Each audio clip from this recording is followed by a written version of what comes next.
দীর্ঘ 25 বছর পর আজকে কার সাথে দেখা হলো সেটা আপনাদের সাথে আজকে শেয়ার করব। আসসালামু আলাইকুম সবাইকে, সবাই কেমন আছেন? আজ আমাদের বাসায় কিছু স্পেশাল গেস্ট আসছে, আর আজকে রান্না বান্না শুধু সেই স্পেশাল গেস্টের জন্যই করা। আর তিনি হচ্ছে এমন একজন গেস্ট যাকে কিনা আমার হাজব্যান্ড দেখেনি এখন পর্যন্ত, কিন্তু আমি দেখে ফেলেছি। তিনি হচ্ছেন আমার নানি শাশুড়ি, মানে আমার নানি শাশুড়ির আপন ছোট বোন। আর নানু যখন সিলেট চলে গিয়েছিল তখন নাকি আমার হাজব্যান্ড জন্মগ্রহণই করেনি।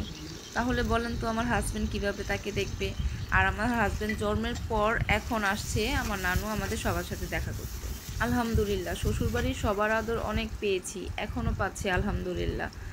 বাকি ছিল নানি শাশুড়ি, নানি শাশুড়িও এসে অনেক দোয়া অনেক আদর দিয়ে দিয়েছে।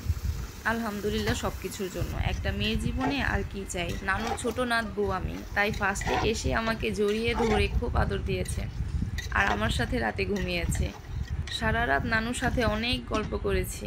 আলহামদুলিল্লাহ, শ্বশুরবাড়িতে এসে সবার এত এত দোয়া, এত এত ভালোবাসা, সত্যি সৌভাগ্যের। আসলে টাকা পয়সা মানুষের জীবনে কিছুই না, যদি শ্বশুরবাড়ির আদর যত্ন, ভালোবাসা, দোয়া, স্নেহ এগুলো না থাকে। এগুলোই আল্লাহর দেওয়া নেয়ামত, আল্লাহর রহমত। আলহামদুলিল্লাহ, আমার এই ছোট্ট সংসারের মধ্যে এত ভালোবাসা ভরপুর আছে, যাতে মানুষের নজর না লাগে। আপনারা সবাই দোয়া করবেন, আল্লাহ সবসময় আমাদের খারাপ নজর থেকে হেফাজতে রাখুক। সবাই আমার জন্য দোয়া করবেন এবং আমার ফ্যামিলির জন্য দোয়া করবেন।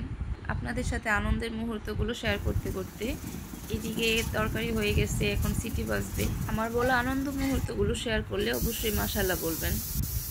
আল্লাহ হাফেজ।